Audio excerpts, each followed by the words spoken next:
Hi guys, welcome back. This is Jerry Garage. I'm Davis, and this is Vince.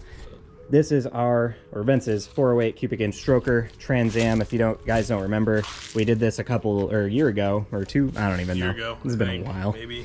But we're getting back into it. In the last video that you guys saw, we actually got a Holley Terminator X installed. So it's running off a Holley now, which it desperately needed. It's been having a lot of issues with the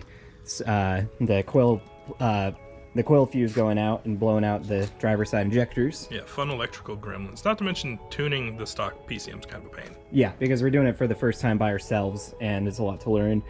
Doable, but much easier just with a Holley. Yeah, it's very straightforward on the Holley.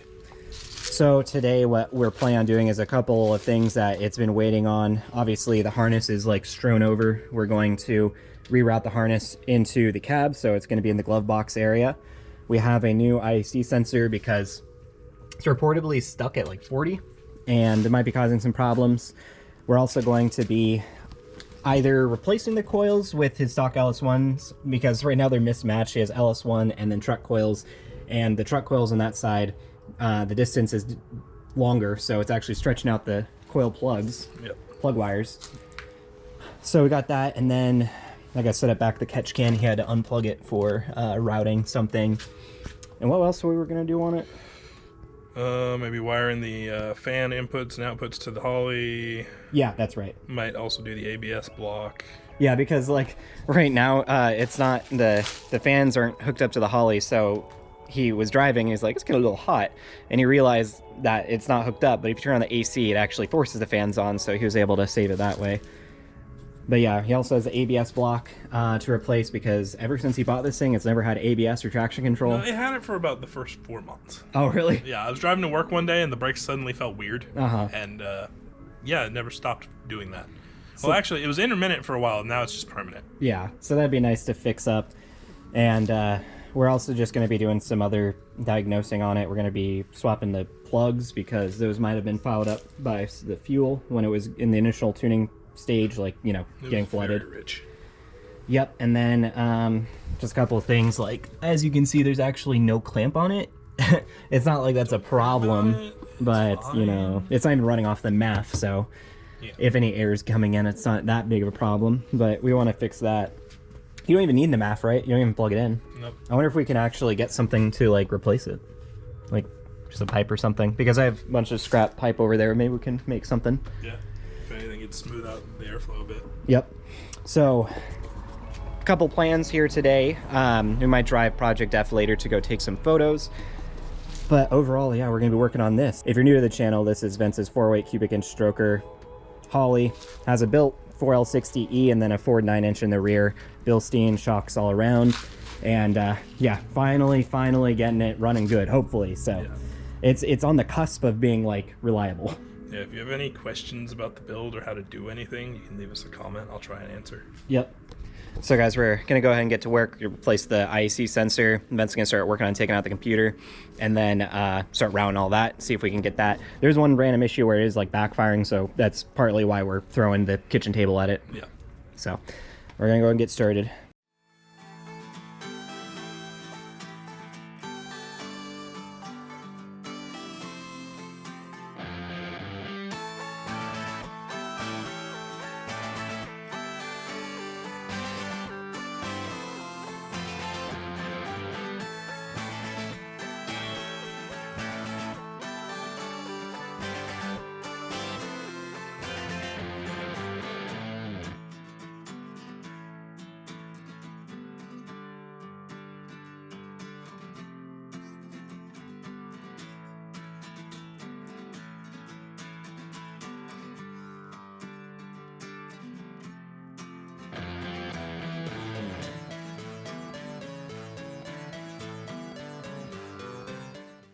Alright guys, we're back. Look at this, we got spaghetti. Vince is gonna be stranded here. Yeah, spaghetti Saturdays. Yep, so we had to kind of just take things apart to reroute them properly. As you guys saw, it was only a temporary thing going to the Holley over there. So we disconnected some of this stuff. Our intention is to route the main harness down under here, through, down, and then through this grommet hole right there. We're gonna have to die grind it a little bit open because it is currently too small. and we also can't get anything in there, like a drill and a hole saw like this in there. We're gonna have to make it at least big enough for this relay. This is seemingly the biggest piece that needs to go through there. These guys are kind of close in size, but not as big. But we just need to make them just a little bit bigger so we can get the those chonkers through. Yeah. If anything, I mean, we could disconnect this, take the top part off. Yeah, but it's still like wide, you know. Yeah. So we can see if that gains us any room, but probably not. Or we can cut them and just rewire them in there. I mean, I'd rather depending not. on how it fits in there, maybe it doesn't have to go through the hole. Yeah. Maybe it can stay outside. So, yeah, we have some of this other stuff. I mean, this is just his main ground and power wire, which we'll redo some of this because there is this wire that needs to go there to that guy. And then, again, this guy needs to go to this pink line, which we just shittily got it together. We'll just solder it now. But yeah, we're gonna go ahead and get started on this. A lot to go over. We're probably not gonna show much, but we'll be right back. All right, guys, we made some success. It is through. That was a hassle. You're not really gonna be able to see in there very easily. I got the flashlight actually. All right, guys, you're gonna need to make your hole about that big. And that's if as you can much do direction. better and bigger, or willing to put more effort into it, good for you. Yeah, I mean, I'm not. Yeah, you could put more effort into it, but we did it cleanly, and the edges are, all taken out. But we got the harness through. You can see over here. It's kind of a two-person job. We did take out the stereo wire as well as the Holley computer wire, just so there's more room in there. But yeah, just got that through. We did cover this in electrical tape just so it's a bit thinner package, as well as safer for the wires being fed through. Now we're going to work on getting the rest of it through. Probably one of the struggles is the relay. Yeah, but it's only like one big relay and then a kind of a fuse. So we'll get this one through first, and it's a little bit better. It's a longer harness section. You can't even see. Longer harness section. So the problem with the other one is there are two big sections of harness right next to each other. You had to fit them through at the same time. If you try and do one at a time, the other one folds over and then becomes thicker and bottleneck. Yep. Harder to get through there. So we're gonna keep on going on this, getting very close, and then we'll just quickly rewire what we have. What we need to put through to the other stuff, and then we can actually swap the spark plugs. We have those, right? Yep. Nice. And then once we have that, I think we could probably just take it on a test drive, see if it's doing those problems still. Yeah. But yeah, it'll be nice once the computer's in there. It'll be cleaner up top side, and you won't have to worry about your harness or your computer being in underhood temps that are like 200 degrees or more. It's only a little spicy. Only a little bit. All right, guys, so we gave up on the idea of getting those relays through because I guess we just are dumb to consider we needed to have a massive hole because we have the big harness, which is like this big, and then also the big relays to go through. So they're gonna live outside here, not a problem. We did have to get you said this is the CAN wire? Yep. We had to get that through from inside out. And if you guys are having trouble with that because you're basically blind, you're pushing a small wire up there and having to get it through, what you do is, this is like some nylon tubing, which is like a bit stiffer than normal tubing. You could use anything else too, even fishing wire. Fish that through, tape it to the wires you're trying to get through, and then from there just pull it straight out. And I was under there guiding it, so it didn't get snagged on anything. But when I used to run Ethernet cable, this is what I would do a lot of the times, and it was surprising how quick that just made it work. That was just like, whoop. Yep. Done. I was like, Easy. Thought we are gonna have to struggle with it and it was gonna get caught on stuff, but now that we have this up here, we're gonna connect it there. We have our wires that we need to wire back into it, power and ground as well. And I guess we have to also get this back over to the pink wire, solder that. We'll probably wrap it in some electrical tape, route it neater, and then everything topside with the computer is done. Just hook it up in the glove box. Very easy. All right, guys, we are back. We got the PCM back in. We got this rewired into the pink line. We have the power going to this for the main, and the I don't know what that line was for. Fuel injectors also run off of it. Okay. And then yeah, we got the catch can fixed up. I did check on this side, and literally the back plug was completely, well, I clicked it in, it wasn't clicked in all the way, and then number 1 wasn't plugged in at all. Like, it had just fallen out. So we definitely need longer plug wires or the stock LS1 coils on there. Yeah. But if we can get it home, it's something to be dealt with on a different day. Yeah, we kind of ran out of time to do the plugs and wires or whatever we were going to do. Ben's going to get hooked back up. We're going to see if these changes has fixed it, you know, the new IAC, and then we did some... IAC definitely seemed like it helped the idle. Yeah, so... It was struggling on the fucking idle before. Yeah, we'll see how that goes. I'm thinking it probably was just that was disconnected. That's why you're getting those pops. That's why we're getting the fuel and the exhaust. Yeah, because it's literally not firing off the cylinder, and the cylinder is ejecting the fuel into the exhaust, which is hot, and then it, you know, combusts, so... Yeah. But yeah, that's probably it. We're going to go ahead and get it hooked up, and then we'll probably go take it on a quick test drive and see how it does.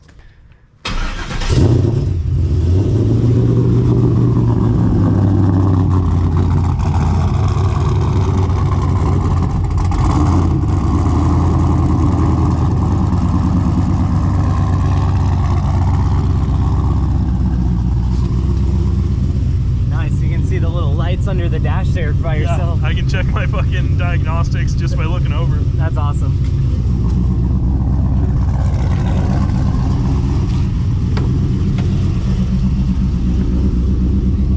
Yeah, guys. Oh, baby. Terminator.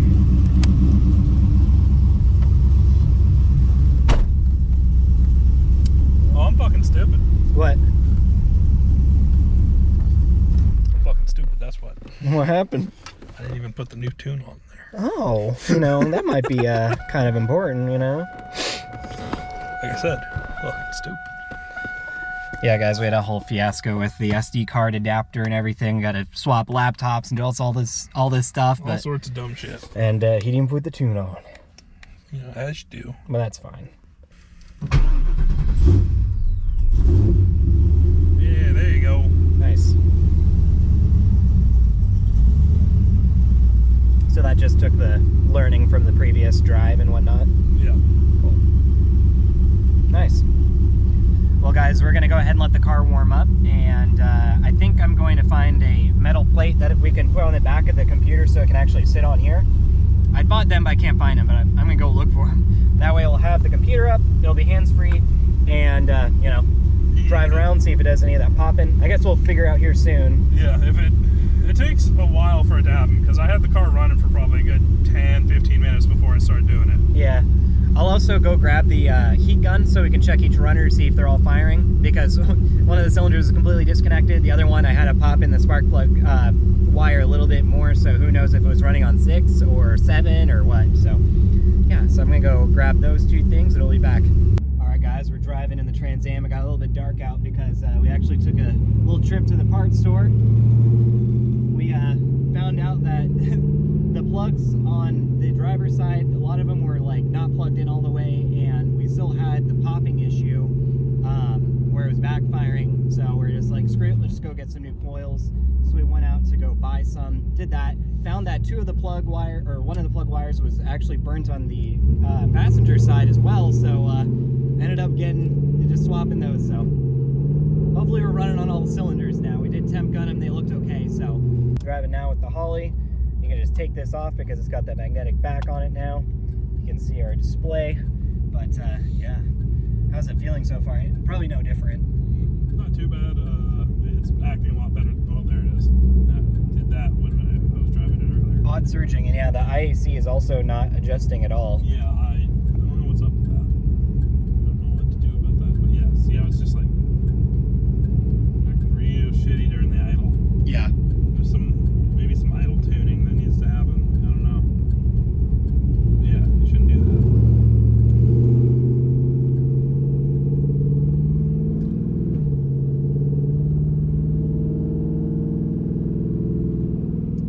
Yeah, guys, but we're gonna go ahead and take on a quick drive here and see how it runs. I mean, seemingly no difference so far. Might need to do a little bit more diagnosing here down the road.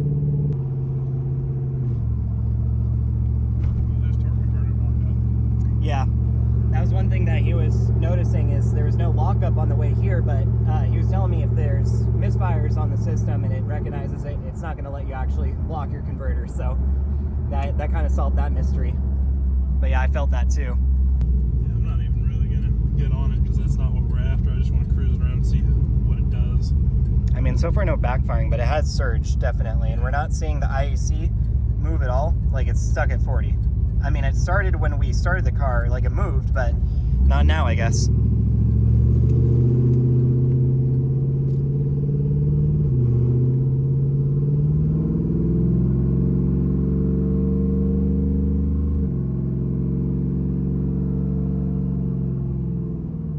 Guys, it seems like maybe the lockup's not working because we took it on the area where we could cruise up to like highway speeds a bit, and it didn't seem to be locking up. So maybe more misfires or something, we don't know. But I mean, it's cruising, it's drivable. Oh yeah, so far so good. We haven't heard any pops yet. We have had that weird surging at the stop signs. It seems like I think we just got locked up again right there. I know, I did feel it. Hitting it at like weird times, like weird, inconsistent. Yeah. The transmission doesn't have enough heat in it yet, and it's struggling. That's true. Cold fluid. Could be that. I mean, everything else seemingly fine. IAC is still not moving past 40. What the hell? Yeah, we got it back from the drive, and it seems like the popping issue or the backfiring issue is fixed. Like, cruising around, you didn't see it at all or hear it. But our idle is back to being slightly sloppy. Yeah. Vince was saying that, like, just driving here on the highway, it was popping just on the highway. So yeah. Cruising, popping, sitting idling, it was popping. Now it's not. So undetermined if it's totally fixed. I mean, we did just drive it around once and then let it idle for like 5 more minutes while we got back here. Didn't hear anything. So seemingly it's fixed, but, you know, more time will tell. Still needs to work on the tune for the IAC or the surging. Might just need a different IAC altogether because that one might be bad. Who knows? But yeah, it is getting there slowly but surely. It's kicking and, you know, kicking and fighting the entire time. This car does not want it. Your car's the only one that makes me bleed any time that I like work on it. I think I got a big one on my time. Yep. Man, but yeah, it's getting there. We're working on it. You'll figure out why lockup isn't happening. Yeah, the lockup's not working. So I mean, we did build the transmission. So I mean, but I mean, lockup worked before this. Yeah, I feel like it's an issue with the 2 different computers since the PCM, the original one, is running the trans. Yeah, so maybe something we need to figure out with that. But it works some of the time. So I don't know if it's like what you're saying with like computers being different. I don't know. We'll have to, if you guys know or you have any ideas down, you know, definitely comment down below what you think, because any help would be appreciated. Yeah, I got to get that lockup working and then just general tune, and I think it should be fine just to not touch, just let it be for a little bit. I really want to work on my other car. Yeah. I've wanted to work on my other car for some years, and this one's given me reasons not to. Yep. But the Holley's, you know, step in the right direction, so that's definitely working pretty good for, you know, just getting started. I mean, Project F, we got it running in like September, and we're still trying to figure stuff out with it. So I think this is, you know, pretty quick. Yeah, and I put the Holley on. It's ran for 3.5 days now. Yeah, 3.5 days worth of like actually working on it since the Holley's been connected. Yeah, so not that bad. So it's coming along, guys. Definitely, you know, look forward to more Trans Am stuff. 408 cubic inch stroker. We're going to be putting some new suspension parts on it. We're going to be replacing the ABS block on it, so he's traction control and ABS, which he probably won't even use traction control. But yeah, no, I'll turn that shit off. We'll be good to have on there. He's going to fix the suspension, get a alignment on it. There's probably some other minor things, fix some of the exhaust components, and then this spring, it's totally going to be ready to go to the track. Finally. Maybe do you have drag radials? No, but work's paying good, so maybe. Yeah, maybe get some drag radials. Maybe join as a member down below. We can get some drag radials for it or something. But guys, yeah, that's going to do it. Definitely appreciate you guys watching. Thanks to all the OG viewers. Thanks to the new viewers coming in. If you want to support us, join us as a member down below. Be sure to leave a like on the video, subscribe, and we'll see you next time.